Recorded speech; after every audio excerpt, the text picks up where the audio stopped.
Good evening, everyone. Welcome to the William Penn School District Property Committee meeting of October 1st, 2024.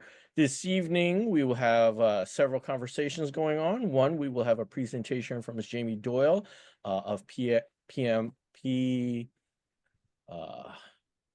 FM to give us an update regarding the district's finances in terms of our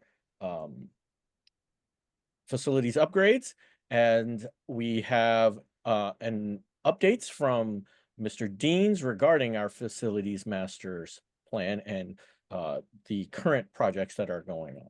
So with that, I'm going to turn the floor over to Mr. Deans to get us going and hear from Ms. Doyle. Thank you so much, Mr. Tong, and good evening, everyone. Thank you for joining us. I just wanted to show the agenda really quickly, and then we will also just turn this over to Ms. Doyle, allow her to do her presentation, and then we will pause for any questions that may happen. Ms. Doyle? Good evening, everyone. It's a pleasure to be here with you this evening. I'm going to go ahead and screen share a copy of the presentation. So hopefully you can all see my screen now. Awesome. I see the thumbs up. Thank you. And I would preface this with, PFM has served as your independent financial advisor for a very, very long time. We always have your best interests at heart. We are your fiduciary. And, I ask you to keep that in mind and please don't shoot the messenger. Come on, Jamie, come on. We're amongst friends. So to give you an update, just quick on the market, the yield curve looks very similar to when we last met. It's still inverted. It's still higher on the short end where your investment rates are than it is on the long end. Long-term fixed rates at which you borrow are below historic averages. And zooming in on this same tax-exempt index down here in the lower right-hand corner, you can see since the Fed met most recently, it's been very stable because the market got what it was anticipating. It got a decrease from the Fed finally. And this dip right here was right after the prior Fed meeting, not the most recent one, but the one before that, when the market was anticipating what the Fed was going to do here in September. And so, now the market's busy trying to figure out what the Fed will do next at their November meeting, which is the day after the election. So that's going to be, an eventful week in November coming up. So, the market's good. Nothing else to comment on there. Your debt portfolio on the next page, as always, the top half is gross debt service, meaning principal and interest. And the bottom half is the local share that the district pays after it gets some old grandfathered PlanCon reimbursement on some of its issues. And you can see which issues, that line labeled PE percentage near the bottom. If there's a percentage on there, you're still getting that old grandfathered PlanCon. If there's a 0, it means it's something that's happened since the moratorium or that was always non-reimbursable. So, what I'll point out on this page is you've done 3 bond issues fairly recently. The series of 2022, the series of 2023, and the series of 2024. Each was roughly a $10 million issue. And each added to this debt service line item, roughly $500,000 between the 3 of them. It's a little over $1.5 million. That is, adding to your debt service line item in your budget just over the last 3 fiscal years. So that's a lot at one time, $1.5 million in a fairly short period of time. And so if we go to the next page, just to summarize some of what we're observing and what we're, talking to Mr. Kaufman about is you have your projects that are underway and or completed. That was roughly $31.2 million worth of project, Kerrfield, Evans, East Lansdowne. Those are all going fine and they're financed. That you have that $30 million that you already borrowed. And you have some grants and other dollars. We'll look at that draw schedule column in a minute. But you basically have enough money to finish these projects if they're not, in fact, already done. And what we're really talking about this evening is the next line, the 2 big projects that or to begin in 2025, Cypress and Green Avenue. And between the two of those, it totals $192 million, which, you know, this has grown and continued to accelerate since we first started talking about this at the beginning. And if you remember several years ago, I said, you know, we need to slow things down. We need to do this gradually. You know, this is probably a 10-year plan more so than, you know, a 5 or 6 year plan. And so 192 million is a lot for any school district that you can possibly think of.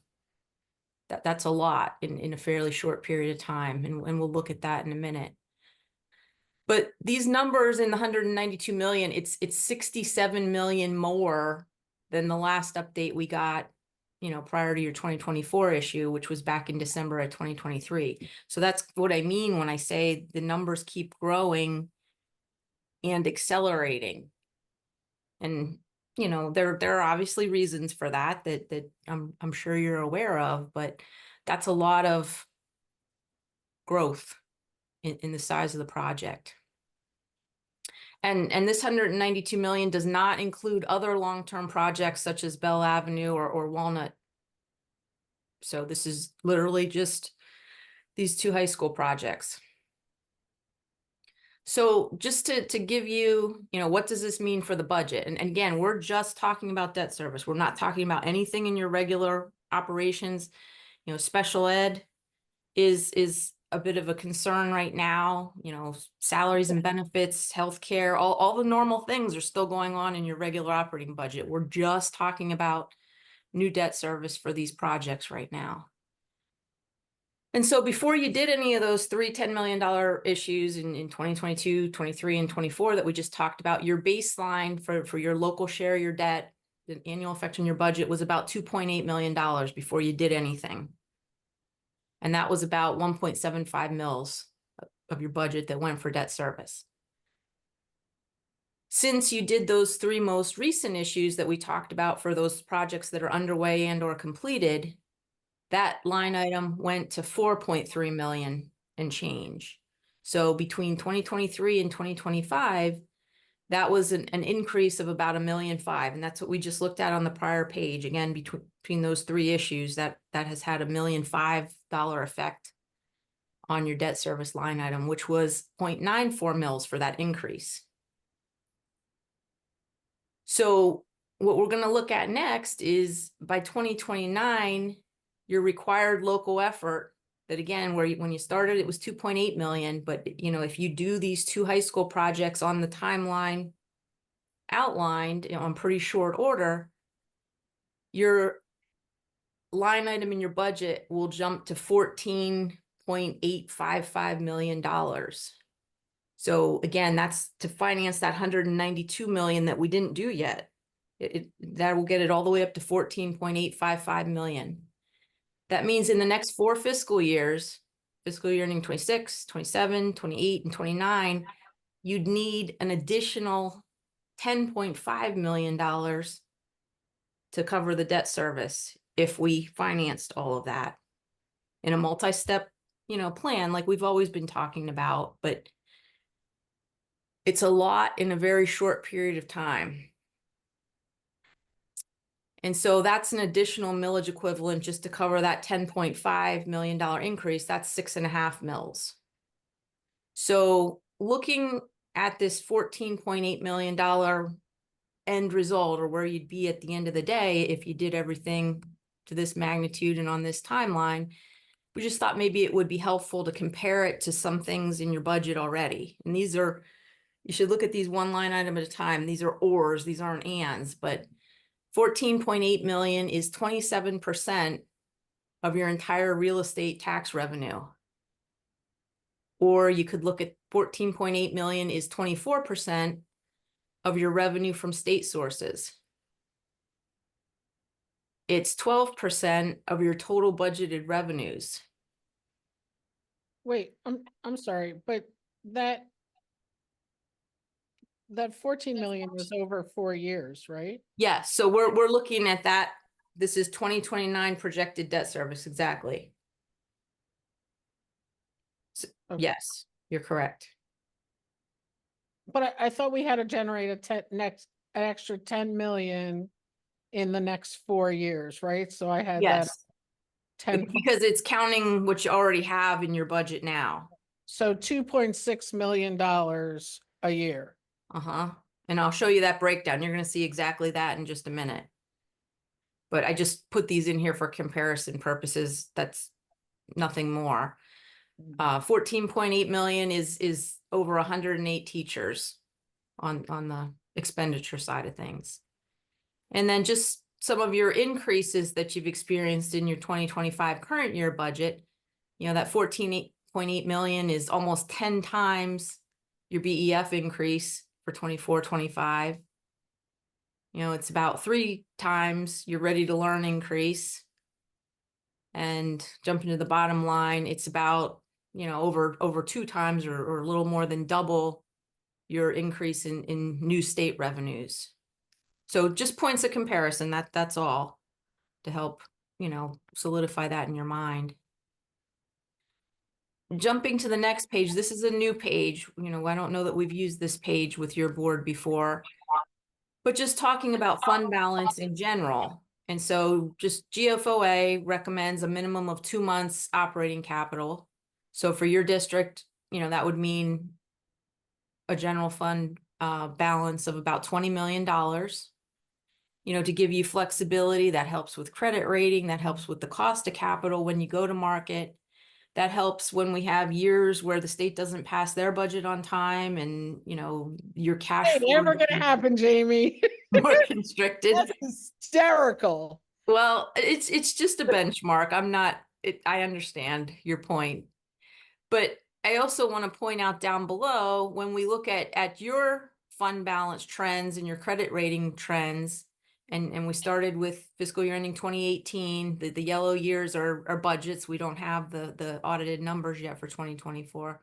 But I'm Jane. focusing on the line that says general fund balance as a percent of expenditures.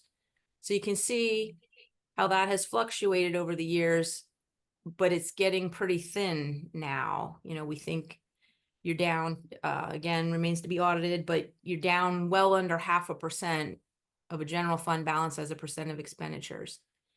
And if you take that 0.31, let's just stay in the year that you're about to audit, you know, when you compare it on the schedule up above, a 1 to 4 scores a 4, which is very weak as far as general fund balance goes. So you don't have a lot of flexibility when it comes to cash flow, and you know, that's not a surprise. That's why you did the tax and revenue anticipation note earlier this fiscal year, in order to provide that cash flow that you needed over the lean months until your tax revenues started coming in. So we point that out, and we also point out the bottom line, your credit rating. You can see, you know, you used to be an A- with a negative outlook, and then you got downgraded to a BBB+ with a stable negative outlook, and then it went to stable. Briefly, it's back to negative right now. And so, you know, that's a consideration as well, that has been deteriorating gradually over time. So just food for thought. And then this page will look familiar. This is the draw schedule page. This has all the most recent numbers that we received for Cypress and Green Avenue. Again, it was about 67 million more in total than the last estimates we were given. And, you know, everything would be finished by 2027. So it's a fairly short period of time that this would occur over. And so those draws that we received, in conjunction with district cash and grants and things we know about in column 13. And this also still assumes interest earnings in column 14. It's a little conservative. We know you're earning something north of 5%, but you're going to see that start to dwindle, your interest earning rate, as the Fed takes further action. And so when we take all that into consideration, that's how we would know in column 12 how much you need to issue and when. And you can see your first 3 10 millions that you already did as you look down column 12. And you can see the next 3 issues in calendar year 25, calendar year 2026, and calendar year 2027 would all have to be roughly $58 million a year, which are really big issues in 3 consecutive calendar years. So a pretty condensed period of time in order to meet the cash flow of these 2 projects at Cypress and Green Avenue. So when we look at the next page, we take those bond issues that we just figured out on the draw schedule page. And again, the green, blue, and gold colors are the 310 millions you already did. So to the bullet point page, and to point out the numbers, column 9 is where you started from. That was that 2,825,000. We added in the green roughly $500,000 for the first 10 million in column 10, roughly $500,000, closer to 600,000 in column 12 for the second 10 million. And in the gold column 14, roughly 450,000 for the third 10 million. And that's what's getting you to the $4,344,000 number that you saw on that bullet point page. So Jennifer, to your point, if we do these next 3 issues in these sizes and these times, in column 16, it'll add roughly $3.7 million for the first tranche. In column 18, it'll add roughly $3.1 million for the second tranche. And in the green, for that last roughly $58 million borrowing, it'll add another $3.6 million. And altogether, that's what gets you to the $14.855 million there in column 21 by fiscal year ending 2029. So that's how we were summarizing up front those bullet points, the information that you see here. And then you can see those in millage equivalent, you can see the annual increases year over year that would be needed. And then in dollars, you can see the incremental increases each year that would be needed. And, you know, you're already experiencing the first 3 rows through and including fiscal year 2025, the current fiscal year, but you can see the really big increases that you would need each of the next 4 years in order to fully fund this. We added 2 other pages that, you know, talk about things that would change this narrative and these numbers. So of course, the interest rate environment plays into this. A higher rate increases the millage equivalents in the dollars, and a lower interest rate would reduce that. And those are long-term interest rates on the borrowing side. And then 1B, short-term interest rates at which you invest. So higher short-term interest rates would reduce the millage equivalent because it means you're earning more interest in your construction fund and any other investments that you have. And lower short-term rates will increase the millage equivalent because it means you're earning less on the investment side of things. Debt service structure, shorter amortizations increase the millage equivalent because you're paying things off faster.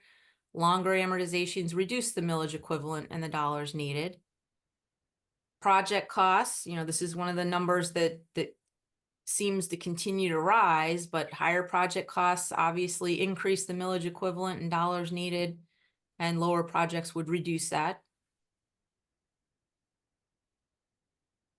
One-time sources of funds. This is important to you and to all school districts, but you know, you've done a good job of getting some grants, and you saw that on the draw schedule page. We have a column dedicated to that. So, you know, any additional grants or, you know, one-time sources of funds that can be identified definitely would help to, you know, lower the cost of the project and therefore lower the millage equivalent and the dollars needed. Refundings, that would reduce the cost. However, you have really low interest rates on the debt that's in your portfolio right now. We, of course, monitor for opportunities all the time, but we can't count on any of those refunding opportunities at this point in time because we just came off a really long period of really low borrowing rates. And, you know, the good news and the bad news is that you have really low borrowing rates locked in right now, so no refunding opportunities. And then number 6 is also important. If there's growth in the tax base, you know, that can help to reduce the millage equivalent and the dollars needed as well. You know, reduction in the tax base increases the cost in the millage equivalent. So we added a few pages that are new and you haven't seen before, and I'll entertain any questions that you have. But you know, what really brought this to our attention is you know, Mr. Kaufman reached out to us, and he's going through the audit process now and seeing some of those results and what has happened in regular operations. And you're starting to think about your upcoming budget to work on. And so, you know, it's hard to tackle this large and aggressive timing wise, a capital improvement program, when there are so many things in your regular operating budget that are, you know, not fully balanced at this moment in time. And so again, I'm happy to answer any questions that you have. Thank you, Jamie. Are there any board members who have questions? I do, Mr. Tong. Sorry, I'm sitting in the I dark. zoomed off. Go ahead. So I hear you, Jamie. The fund balance thing is hysterical. We've never had more than 2 million in my history in the district. But so what happens if we separate the projects for a year? What happens if we separate the projects for 2 years? It depends on what happens with your budget, your revenues and your expenditures. You need to get your budget balanced, because if you're starting from a structural deficit, it's hard to tell you how many years. It's hard to tell you when until the dollars show up in your budget, if you follow what I'm saying. Well, we don't live like that here. We never did, so it's hard to guess. You know, we're funded well this year, although not that well. What next year brings with the year. I mean, for me, and I'm going to be an optimist till they throw dirt on me. All we need is, you know, charter reform plan. I mean, PlanCon solves our problem. Some or all of those things would absolutely help and move the needle. Yeah.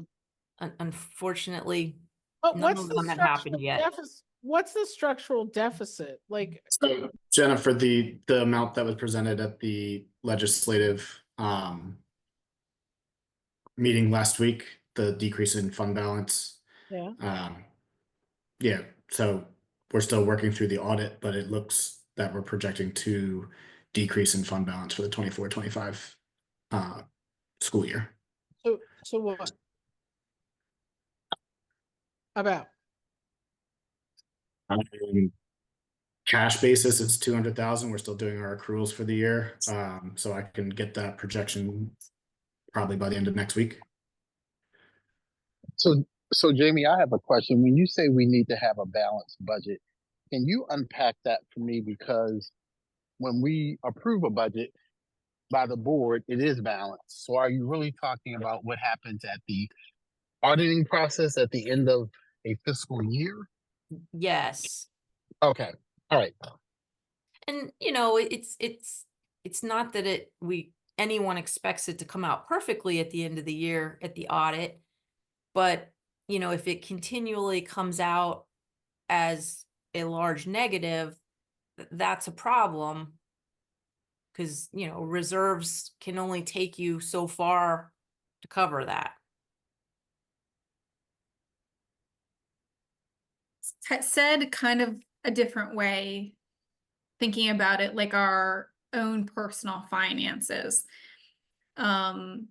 Using a credit card. Using a credit card can be a great tool when you have the money in your bank account to just go pay it off, right?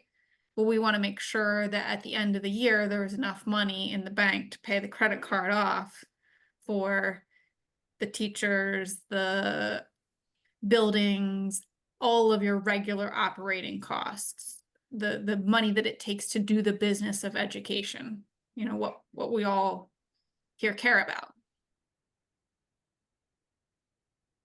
Yeah, it's a double-edged sword because these buildings will bring chartered children back. And if we can't afford to build them, they will continue to leave.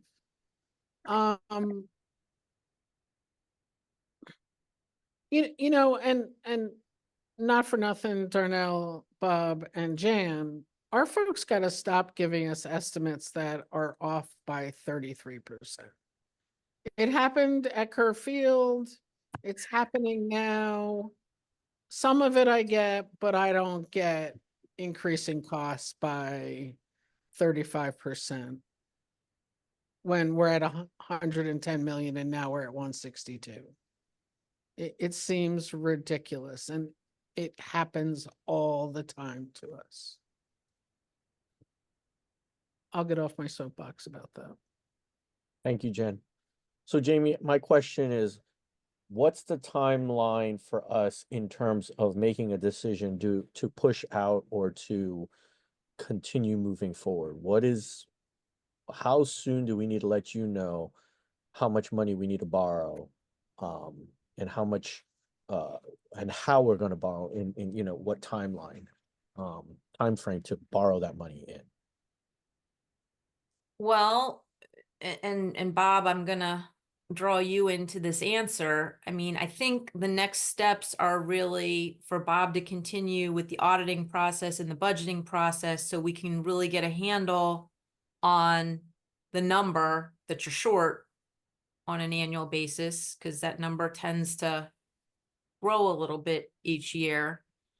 And I think we're going to need to address that issue first before we can really give you an answer on, are we talking about delaying the projects 1 year or 2 year or 3 year? Back to your question, Jennifer. I mean, it's really hard to answer until the operating portion is fixed. Yeah, but are you saying we're waiting till June 30th of next year to see how much money we have before making a decision? No, Just I the don't audit. think you're waiting that long. I mean, Bob, do you have a better idea of when you'll be in a position from a Yeah, we should audit have, to next budget? yeah, we should have pretty concrete numbers by the end of October, which is when the auditors come in, and then there might be minor adjustments after that. So we should be able to have that information by then. For 25, 26? No, for 24, 25. And then, I mean, we could start immediately working on budget.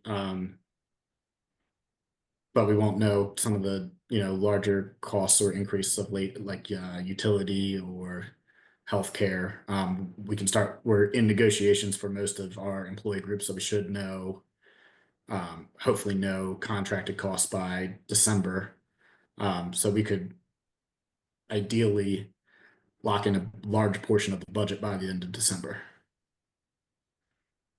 So I know the borrowing cycle is, we try to borrow somewhere in January through March, I believe. But we have paperwork that has to get done prior. So there's no magic to January through March per se. I mean, we separate borrowings by calendar year. So, you have all calendar year 2025 or even longer if needed to, make the decisions that are needed here. And Bob, I don't know if you got a chance to talk to the group about our management and budget consulting proposal. It's not, is it okay if I bring that up? I spoke with Dr. V. Coates about it. We are looking at it internal feasibility for now, and then Okay. but the proposal's on the table. Okay, fair enough. I'll wait to hear from you on that. I'm just looking to make sure we have enough money to at least move the Cypress project forward, because that does have a timeline attached to it. So I want to make sure we're in a good position for that. I understand that we want to move forward with every project, but I also don't want to be in a position where we're stuck with the Cypress project. So what are the numbers if we just do the Cypress project? Can we even afford to do that one? We can show you what that looks like. Because right now on the draw schedule, column 8, that's roughly a $40 million project. So we can show you what that looks like. I mean, we got to keep it moving. We made that mistake before. You know, this is like super uncomfortable, but you know, to our conversation yesterday, we got to go to our legislators right now. Right now, it's the end of the year. They've got walking around money. We got to ask for it. So, I mean, just looking at the cash flow, if we do pause the high school project, there's kind of a $9 million that's projected to be spent in January that we wouldn't need to spend. So we wouldn't need to issue early on in the year. So we do have some time. It's not like a January, March But we're need. gonna have to issue to get Cypress done. So we're projected to have $8 million as of 1/1 at this point. So that's what I'm saying. We can start the project with those funds. So we have some time. We don't have to immediately issue in the beginning of the year. No, but what, not issuing, if we issue just the 10 million, we'll have to look at those numbers, because if we get behind, right, we start the project in 25, but we don't issue, then when we go in 26, 27, we're gonna have to do double because the project's gonna move without us. We can show you exactly what that'll look like. I can't do it on the Right. spot, but Mm. that's not a hard exercise. If we're trying to keep Cypress on the timeline, it's currently on page 7. So we need $40 million to borrow yet. I mean, we can show you what that looks like, so that the I mean, cash flows don't go negative in the construction fund, and you have the money when you need it. It's still going to be a big number to your budget, though. I mean, it's not going to be the 10.5 million in the bullet points if you did everything, increase, but it's still going to be a quarter of that or so. Well, Is it we're gonna have to be brave. Right. There's no way around it. Ms. Is it Wood, possible we put that together? Could you put a comparison of what it would take for the ninth grade academy as well, so we can compare the two to see which one costs more or less? Because I know the ninth grade academy has grants associated with it, with our timeline as well. So That's can, the one we're talking about, Miss Ivory. so can we compare the two?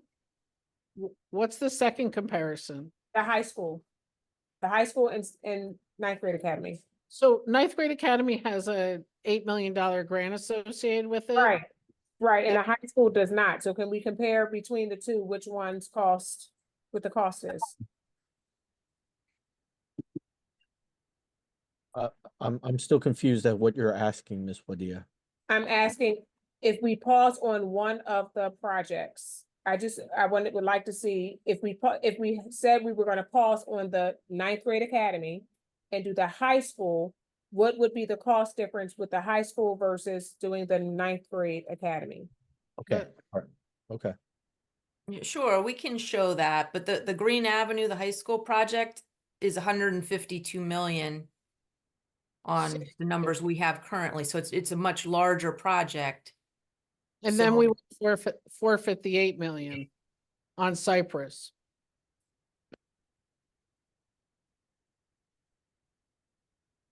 Right? That Cypress 8 million needs to be spent in 2025, correct?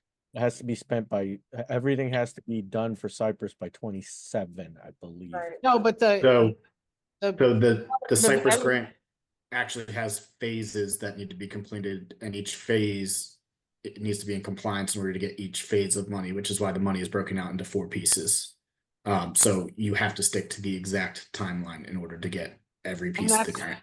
and the first piece is 2025. Correct. And you can see that on page 7, column 13. That's what all those 1.8 millions are. This is what poverty looks like. This is what our families go through.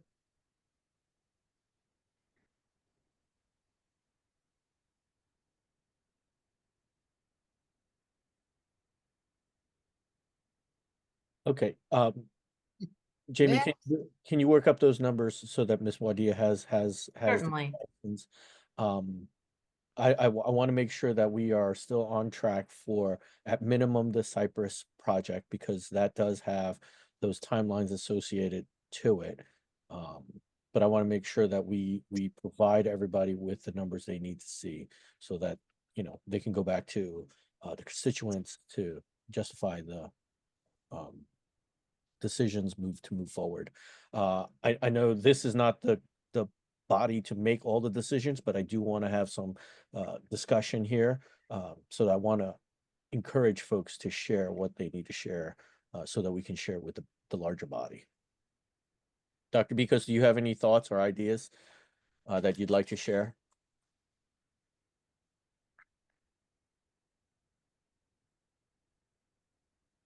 I was just trying to unmute myself. I apologize. I think we need to have, just given the number of board members that are here tonight, I definitely believe that we need to maybe bring this up again at the committee of the whole, because I think it's something to be said about hearing the discussion, or at least being a part of the discussion, Yes. and not having to make a decision without having the benefit of the information. Correct. So we need to encourage board members to show up so that they can hear the information, so that they'll have the right data to make a decision. I do also agree with Jennifer, and I think it was stated last night when we met in a smaller group, it is time to reach out to legislators, think about what is the strategy. But I do think we do that after we know which project we're going to really be going after. And in my mind, it is the Cypress Street project, just because of the significant difference in cost. But again, numbers may show something different, but I don't think they will. So those are my thoughts right now. Thank you, Dr. Bikos. And you know, Bob, Jamie, would you be able to do this presentation again for the larger group on our meeting of the whole? Just because, you know, you do a way better job at explaining this than I could. Absolutely. We're happy to participate as needed. So I get Bob, you're going to schedule that with Jamie so that we can have her again share this information. This gives us some time to digest and, you know, give you some better feedback or questions for the larger group to you know, decide and think on. And I know I'm going to try to get the video of this meeting to the rest of the board members that did not join, so that they can at least hear it and ensure that when they join us at the meeting of the whole, we can have a much more in-depth conversation about the direction of where we're going to go. Be nice for that next meeting, although board members have had 2 opportunities to have just the Cypress numbers, so we can look at the group numbers, the Cypress numbers, the green numbers. But I think we got to get our numbers in order and get to our legislators like yesterday. Ms. Wadia, do you have any more comments, thoughts before we let Jamie and Melissa go? No, I do not. I just appreciate them taking the time to try and keep us on track. Thank you, Ms. Wadia. Jen, do you have any final comments? I don't, and I've read the rest of the agenda and the presentation, and I have to leave for my next meeting, but I will be responsible and watch the rest of this meeting tomorrow or the next day. Thank you, Jen. All right. Jamie and Melissa, thank you for your time this evening. I don't have any other thoughts and comments for this evening. Thank you for your time. Have a great evening. Thank you. You Thank you. too. Bye-bye. Darnell, floor is yours. Sure. Here we go. There we go. Yep. So, okay. So, moving right along with our agenda. Thank you so much. So moving right along, I'm going to start this slideshow. And so we were fortunate that on last week, we performed a walkthrough of our East Lansdowne project with our board member, our property chair, Property Committee Chair, Mr. Jan Tong, Mr. Bill Callahan, who represents the East Lansdowne on our Board of Education, on our board, our Superintendent, Dr. Bicos, Mr. Kelly, and Jim Meisler from KCBA, our architecture firm. So we wanted to acknowledge that during our visit with KCBA that they acknowledged that our project is not fully completed, and although we are through substantial completion, we are entering what the punch list phase is. So just for those who will watch the recording later, there's certain segments of a construction project that you enter into, and substantial completion is when all of the major mechanical mechanisms in order to receive a certificate or a temporary certificate of occupancy are completed, and allows you to actually be in and inhabit your building or complex in any capacity. And then the punch list items are just those are finishing items. So those is the additional painting of things that needs to happen, additional items that need to be fully done in order for the project to be completed. So that's where we are, and that walkthrough that we participated in last week actually just kickstarted the punch list process. But I want to be very clear is that the punch list process is just that. It's a punch list, and once every item on the punch list is completed, that's when the project will be considered completed. And I would like to note that any of our contractors that are on this project, specifically our prime contractors, will not be paid until all deficiencies that are identified by us, the owner, the district, are resolved. So although our architect is developing their own punch list, we as a district will also have our own punch list of items that once they believe that they have fully satisfied all of the projects, we will do our final walkthrough and inform everyone of what we need in order to be satisfied with the project. I'll just go through these slides very briefly. It's just these slides are just a number of items that are still remaining for one instance or another. It could be something that was damaged during the construction that occurred over the summer. It could be some shipping and materials and supply delays. It could be a number of different things. It could be some graphics that we are waiting to get done in order to ensure that they do not get damaged through any additional construction that was occurring as well. Different gaps and blemishes, paint blemishes and walls and cabinets and caseworks and things that needs to be finished and completed. Trims on some of the mechanical pieces that were placed in rooms and things of that nature, and some coverings and finishes over thermostat and wall boxes, including some inspections that need to occur. And obviously some final cleaning for any items that are needed after all the work is done. The two things that I wanted to highlight is that contractors have committed to being out of all classrooms by October 6th. So there will be no additional work that's going to be completed in classrooms by October 6th. There are a large list of items that you will see below that's going to be completed, and they will have to occur over longer breaks given the nature of the items that are listed. For example, we still have to replace for ADA compliance, we still have to replace both handrail systems in the stairwells, as well as repaint the halls and the treads in the stairwells for ADA compliance. That's going to be a project that has to occur during one of the break, because code requires us to start and finish the stairwells before we have any occupancy back in the building.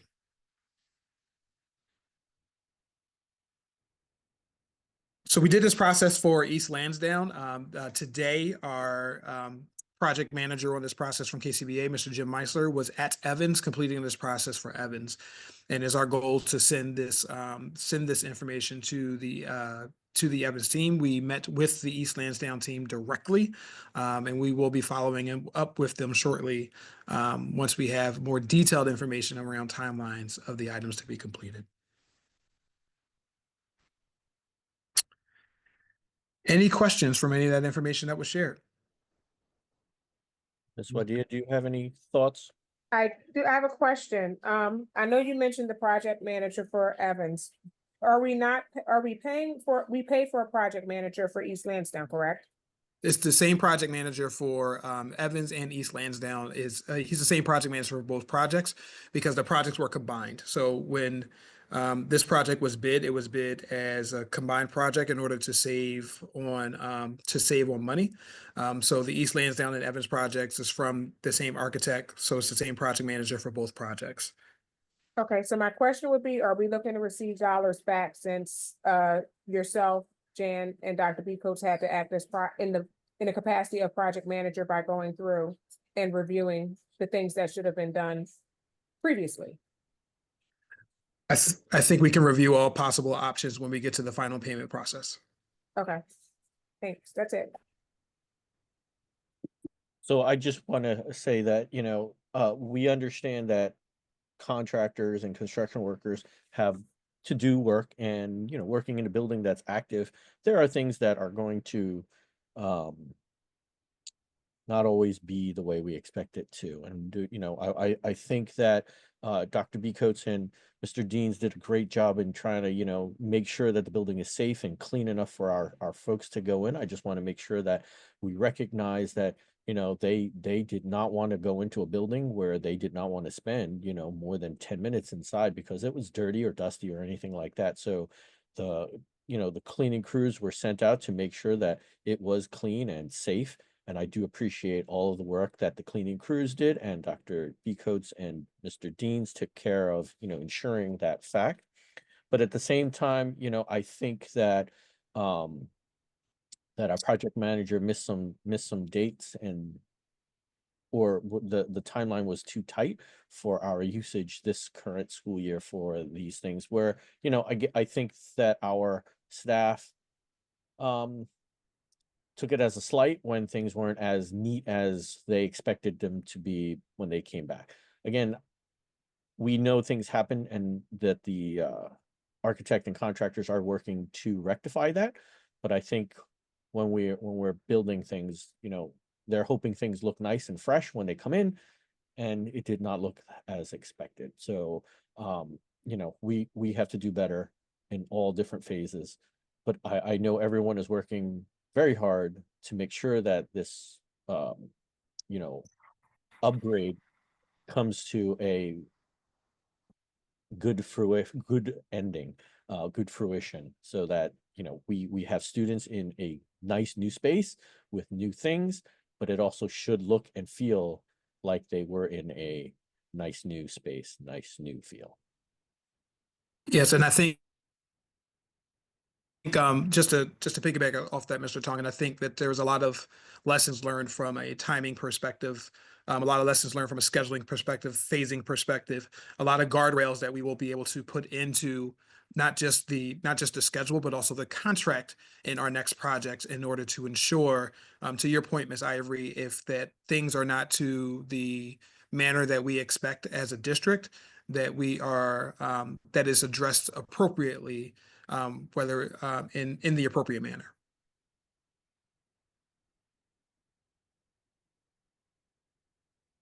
Right. Any other thoughts or questions from anyone on the call? And with that, I want to say thank you. Have a wonderful evening, and see you all next time.